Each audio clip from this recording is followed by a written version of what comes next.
Nama saya Dimas Sujil dan Dimulya Pranaja pada mata kuliah probabilitas dan statistika dan tepatnya di bab regresi.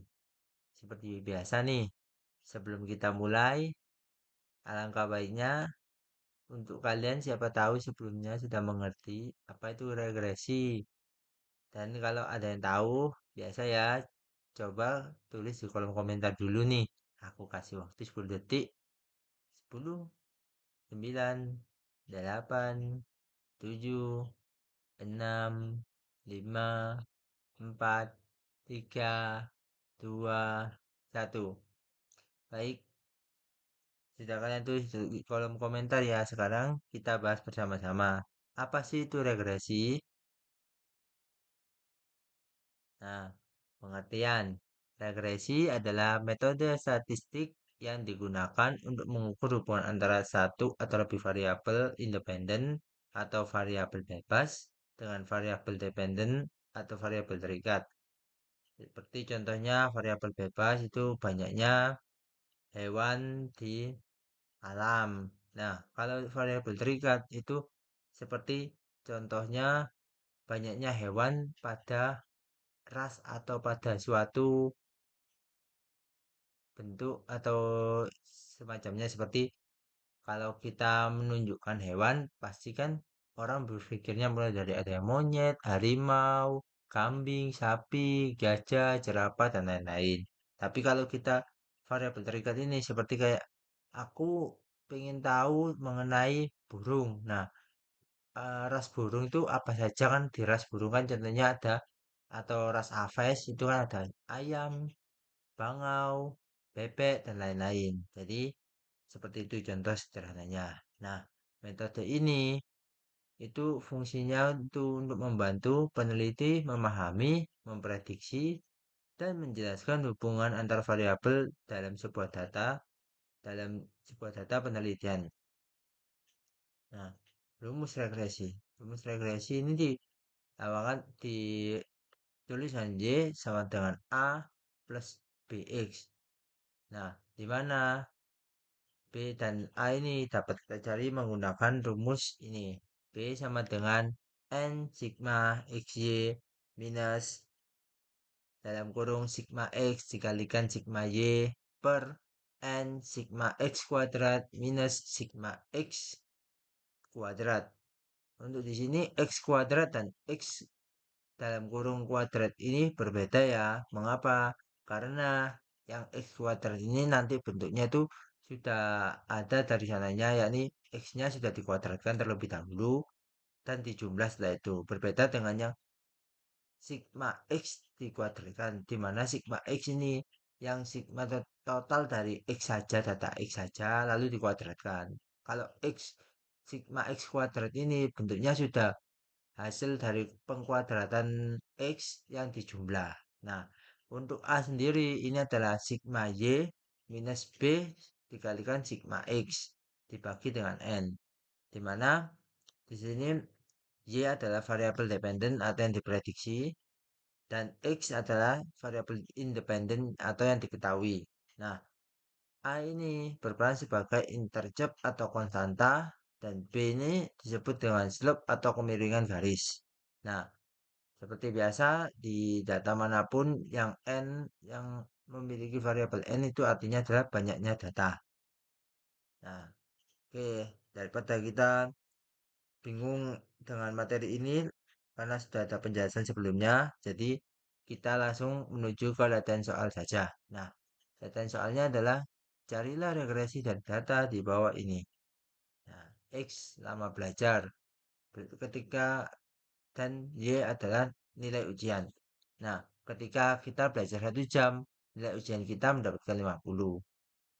Jika kita belajar 2 jam, mendapatkan 55. 3 jam, mendapatkan 65. Dan 4 jam, 70. 5 jam, 80.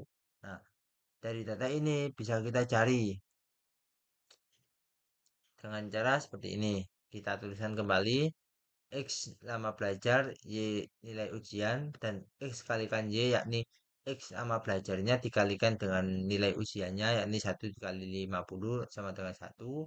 Sorry, 1 kalikan 50 sama dengan 50. Dan X kuadrat adalah lama belajar dikuadratkan, yakni 1 kuadrat adalah 1. 2 jam, untuk X 2 jam, Y 55, X-nya 110, dan X kuadratnya 4, begitu seterusnya. Nah, setelah dihitung, kita berikan sigma. Sigmanya ini untuk X sendiri dapat kita tulis, dapat kita hitung dengan 5 ditambah 4 ditambah 3 ditambah 2 ditambah 1. Yang mana 5 ditambah 3 dan 2 adalah 10, dan 4 tambahkan 1 adalah 5. Jadi totalnya adalah 15 untuk X, sigma X lama belajar, dan untuk sigma Y adalah 50 tambah 55 tambah 65 tambah 70 tambah 80, yakni hasilnya adalah 320. Dan untuk X Y sendiri kita jumlahkan seperti sebelum-sebelumnya, yakni 50 tambah 110, 160, 160 tambah 195 adalah 255, 255 ditambahkan 280 adalah 535, 535 ditambah 400, sorry, totalnya adalah 1035, yang mana itu hasil dari penjumlahan di atas, yakni 50 tambah 110 adalah 160, 160 ditambahkan 280 adalah 440, 440 ditambahkan 400 adalah 800, dan 800 ditambah dengan 195. Dan X kuadrat adalah kita jumlah, sigmanya adalah 55.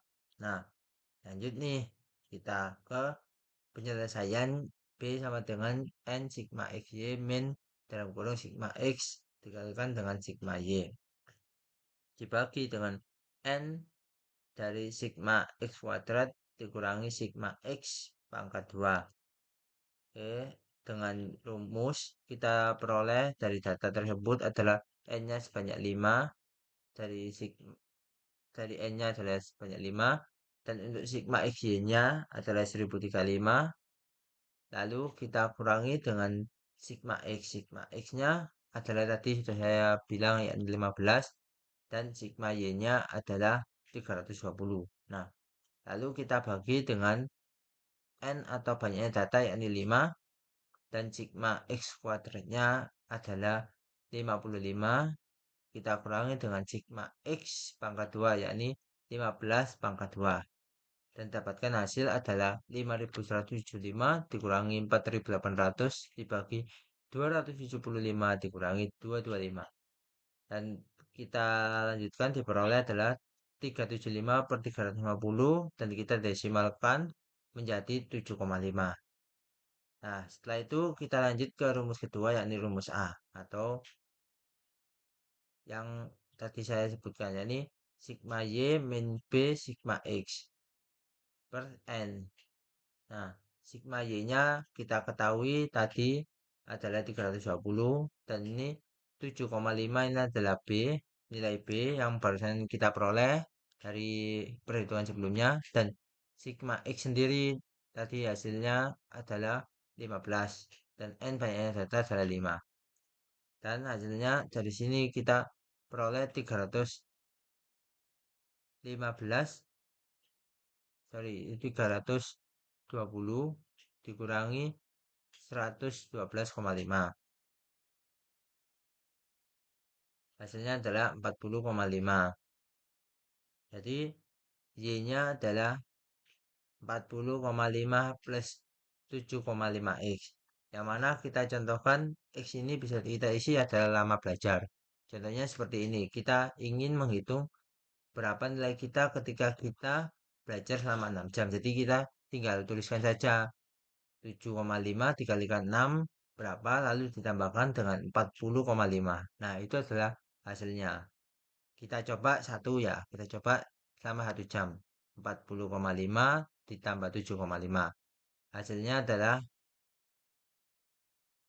48. Di sini terdapat kesalahan dari saya. Mohon maaf. Ini di sini harusnya 320. Mungkin ini hasilnya di sini mempengaruhi. Hasilnya ini harusnya itu sekitar harusnya 42,5. dikarenakan ada kesalahan penulisan, jadi ini hasilnya jadi 40. Hasil aslinya adalah 42,5 plus 7,5. Oke, sekian dari saya. Terima kasih. Wassalamualaikum warahmatullahi wabarakatuh.